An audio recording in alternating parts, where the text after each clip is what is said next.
2 Corinthians 9. Now it is not necessary for me to write you about the ministry to the saints, for I know your eagerness, which is the subject of my boasting about you to the people of Macedonia, saying that Achaia has been ready since last year, and your zeal has stirred up most of them. But I am sending the brothers in order that our boasting about you may not prove to have been empty in this case, so that you may be ready, as I said you would be.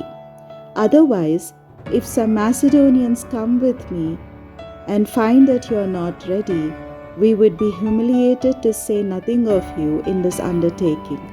So I thought it necessary to urge the brothers to go on ahead to you and arrange in advance for this bountiful gift that you have promised, so that it may be ready as a voluntary gift and not as an extortion.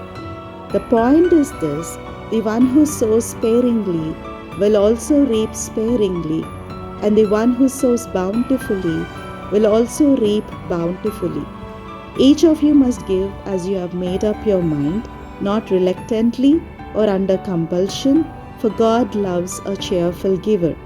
And God is able to provide you with every blessing in abundance, so that by always having enough of everything, you may share abundantly in every good work. As it is written, He scatters abroad, He gives to the poor, His righteousness endures forever. He who supplies seed to the sower and bread for food will supply and multiply your seed for sowing and increase the harvest of your righteousness. You will be enriched in every way for your great generosity, which will produce thanksgiving to God through us, for the rendering of this ministry not only supplies the needs of the saints, but also overflows with many thanksgivings to God. Through the testing of this ministry, you glorify God by your obedience to the confession of the gospel of Christ, and by the generosity of your sharing with them and with all others. While they long for you and pray for you because of the surpassing grace of God that He has given you, thanks be to God for His indescribable gift. 2 Corinthians 10. I myself, Paul, appeal to you by the meekness and gentleness of Christ, I who am humble when face to face with you, but bold toward you when I am away.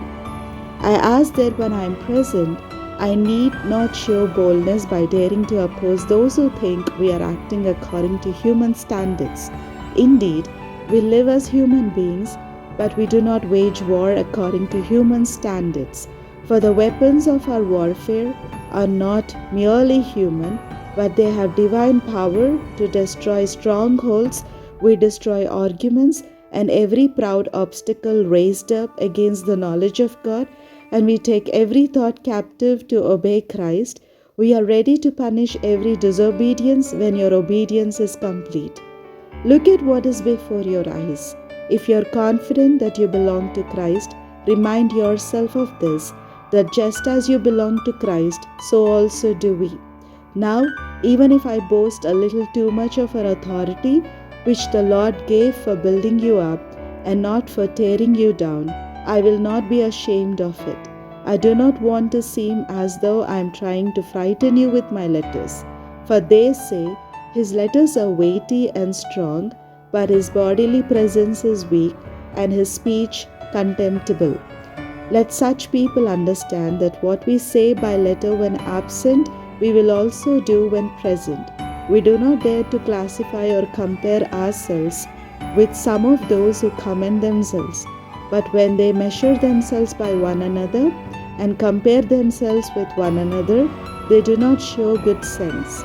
We, however, will not boast beyond limits, but will keep within the field that God has assigned to us, to reach out even as far as you.